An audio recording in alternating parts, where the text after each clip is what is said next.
one of your original rivals in Puerto Rico, Jose Hurricane Rivera, and I must stress this, not Jose Luis Rivera, who was a jobber for the WWF and the Conquistadors and everything, but this is Hurricane Rivera in Puerto Rico, died as we record this a few days ago. And how big of a draw? In fact, let's just go straight away.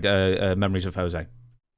Well, I went to Puerto Rico, and I don't want to date myself, but it was 1979.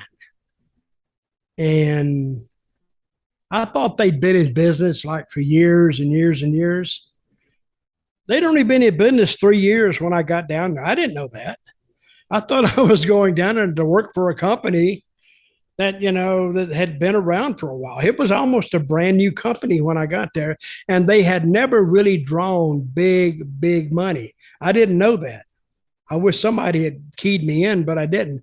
But Jose Rivera was one of their top guys there. He was not the top booker, but I think him and Carlos booked it.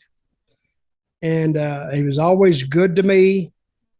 And of course, he spoke English, but not perfectly, but I understood him. And he was always very good to me and was over like a son of a gun. So the reason we drew such big money, and I got to tell you this, when I went to Puerto Rico, Carlos, it was January the 6th with this Three Kings Day. Well, I didn't know Three Kings Day from damn Jackrabbit Day.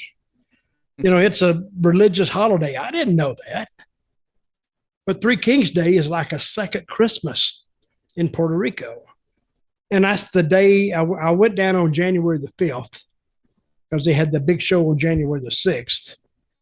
And I noticed that the San Juan airport was just packed. And I'm thinking, what the hell is this place so packed for?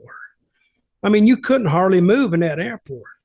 So I got in the car and I went to the hotel they told me to go to, and I checked in there, and then we did the big show on Three Kings Day, and it was like a holiday card, and it did really well. It did, I don't know, 12,000 people or something, but the people were off work and they could bring their kids, and so we went there. So the next week, Carlos and Jose had watched our match, and Carlos sent word to us or told us, he said, hey, come in the office and let's sit down and let's work out what we're going to do here. I said, okay. So I went to pick up my partner, Frankie Lane. He's passed away now. But I went to pick him up. And on the way to the office, he says, and he had been hit in the head by Zulu about 2 years earlier. And it kind of scrambled his brain. Just to explain that story again, what's the Zulu story? Because it's an interesting one. Well, the Zulu story was they were working in the Sheiks territory, and I think Frankie kept kidding him. And I think Zulu got tired of it one day and picked up a piece of like a barbell, like about this long. And he came in and he hit him and knocked him out. But that kind of scrambled his brain, and he was never, and I never knew him before I met him in Puerto Rico. The people that knew him said he was never the same after that. So when he was talking, he had a little bit of a speech impediment then. So on the way over there, he said, well, Dutch, what do you think they want to talk to us about? It didn't affect his work or anything, just his speech, I think. And I said, well, I don't know. He said, well, they're going to ask us what we want to do. See, I'd never been in a situation like that before, where they asked me what I wanted to do. I'd only been in the business 3 or 4 years at the time. Hell, I would say, I don't know. What do you want to do? So we got down there, and I had an answer for him. And I don't know where in the hell this idea came from, but I had remembered it. It's called the Silver Dollar Challenge, which is we took 1,000 silver dollars and put it in a clear plastic thick bag where you could, because they don't have silver dollars in Puerto Rico. So and $1,000 then was like, say, 20,000 now. So we put it on the line to any team who could beat us within 10 minutes on TV. Well, I didn't know it at the time, but we laid out 10 weeks of TV for them, just with us. And we went on and on and on, and nobody could beat us, and nobody could beat us. And one day, here come Carlos, and here come Jose, and I was just ripping the island to pieces, calling them like, you can't do this now. I was calling them half breeds and whatever, and the men were like effeminate, and the women were unpaid prostitutes. Oh man, I had a lot of heat with those people, but I thought it was because of my great wrestling ability, is what I thought. Till I finally found out, no, they really hate you, you bastard, because you've been, and I was the only American who went down and just trash talked the island. So they come up on TV and they come out there one day and we had a match, and they come out and they said, hey, we're tired of you running your big fat mouth, you American, whatever. And said, we'll take you on. Just give us time to get ready. Oh, and we had started complaining about quit putting these damn underneath guys against us. Give us the main guys. So when they come out to face us, we were on last.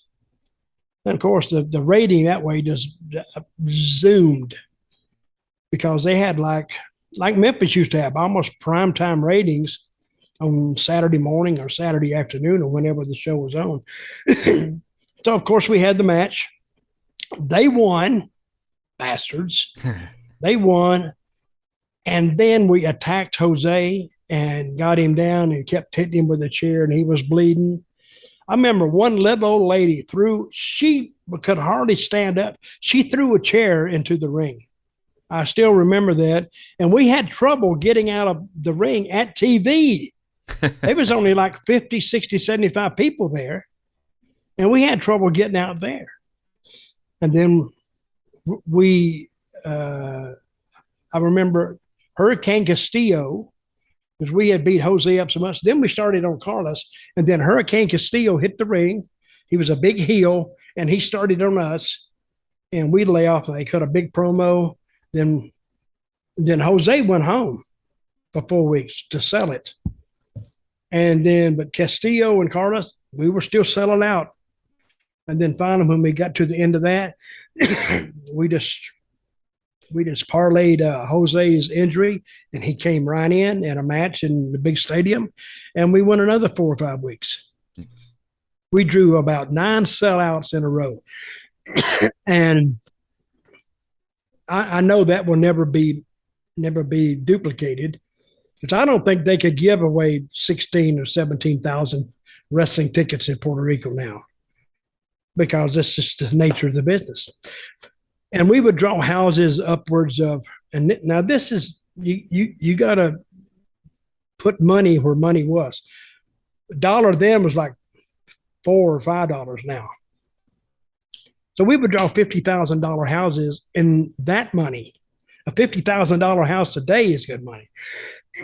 So if you translated it, we were probably doing $150,000 on one show every Saturday night. That's what they made all that big money on.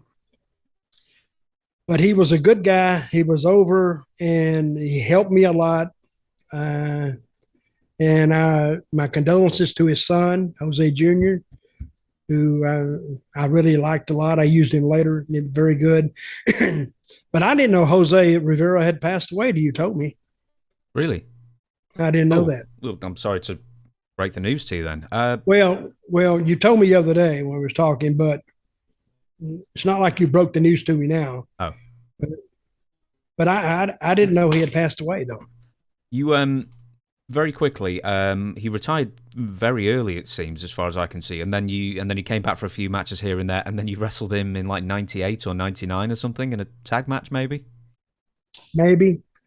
That was like a flashback, I guess.